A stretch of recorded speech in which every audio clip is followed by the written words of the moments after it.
संसद के शीतकालीन सत्र का 14वां दिन भारतीय संविधान की 75वीं वर्षगांठ पर आज से लोकसभा में संविधान पर चर्चा शुरू हो गई। लेकिन पहले ही दिन संसद में संविधान के बहाने ऐसे ऐसे शब्दबाण चले कि दिसंबर की सर्दी में भी सदन का माहौल गर्म हो गया। चर्चा की शुरुआत रक्षा मंत्री राजनाथ सिंह ने की और राजनाथ सिंह ने विपक्ष पर यह कहते हुए बड़ा हमला किया कि संविधान को एक विशेष दल की देन बताया जाता रहा है, जिसमें डेप्थ एंड विड्थ दोनों की कमी है। पिछले कुछ वर्षों में देश में एक ऐसा माहौल बनाने का प्रयास किया गया है कि संविधान एक पार्टी की विशेष देन है। इन सभी बातों में डेप्थ एंड ब्रेथ दोनों की कमी है। संविधान निर्माण में नजरअंदाज की गई महान हस्तियों को लेकर भी राजनाथ सिंह ने कांग्रेस पर तंज किया। संविधान निर्माण में बहुत से लोगों की भूमिका को जानबूझकर नकार दिया गया है, जबकि सच्चाई यह है कि हमारा संविधान हमारी सिविलाइजेशनल वैल्यूज यानी सभ्यता एवं सांस्कृतिक मूल्यों का एक एक्सप्रेशन है। संविधान पर चर्चा के लिए विपक्ष के सांसद विरोध के मूड में नजर आ रहे थे, लेकिन जम्मू कश्मीर के संविधान और संसद के कानून सालों तक ना लागू होने का मुद्दा छेड़ राजनाथ सिंह ने विपक्ष को चुप करा दिया। इस देश में एक ऐसा राज्य भी था जहां देश का संविधान लागू नहीं होता था, संसद के कानून भी पूरी तरह लागू नहीं होते थे।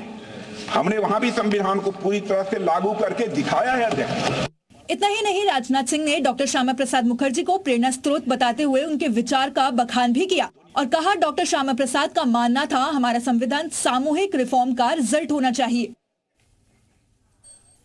हालांकि राजनाथ सिंह के बाद जब बोलने की बारी प्रियंका गांधी की आई तो उन्होंने एक एक करके न सिर्फ राजनाथ सिंह के हमलों पर पलटवार किया, बल्कि सरकार को संविधान की परिभाषा और उसकी ताकत की भी याद दिलाई कि भारत का संविधान संघ का विधान नहीं है। जब चुनाव में प्रियंका गांधी की संसद में पहली स्पीच और ये तेवर, जिसने सत्ता को यूं ललकारा कि पूरी संसद प्रियंका के भाषणों से गूंज उठी।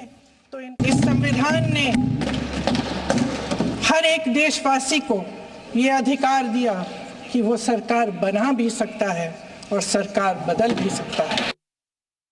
प्रियंका का अगला निशाना सीधे बीजेपी सरकार थी। इशारों इशारों में प्रियंका गांधी कुछ ऐसा बोल गई जिसकी उम्मीद विपक्ष को भी नहीं थी। जब किसी को इतना दबाया जाता है कि उसको लगने लगता है कि अब मेरे पास खोने के लिए कुछ नहीं है, तब उसमें एक ऐसी शक्ति पैदा होती है जिसके सामने कोई कायर खड़ा नहीं हो सकता। अब ये मत पूछना कि प्रियंका गांधी अपने भाषण में कायर किसे कह रही है, बस ये पूछिए कि संसद में उनके सुर से सुर मिलाता भाषण और किसने दिया, तो वो नाम है अखिलेश यादव। देश के 20 करोड़ से ज्यादा अल्पसंख्यकों के, विशेषकर मुसलमानों को दूसरे दर्जे का नागरिक बनाने का प्रयास चल रहा है। उन पर हो रहे अत्याचार प्रतिदिन बढ़ते जा रहे हैं, उनकी संपत्ति को लूटा जा रहा है, हत्याएं की जा रही हैं, घर तोड़े जा रहे हैं, उनके पूजा स्थलों पर कब्जा प्रशासन की मदद से किए जा रहे हैं। अगर ये धर्मनिरपेक्षता, तो धर्म शासित राज्य की क्या परिभाषा है? यानी संविधान पर चर्चा सियासी हमले में बदल गई। संविधान को लेकर विपक्ष ने सवाल तो दागे, लेकिन ऐसे जिनसे सियासत भी साधी जा सके।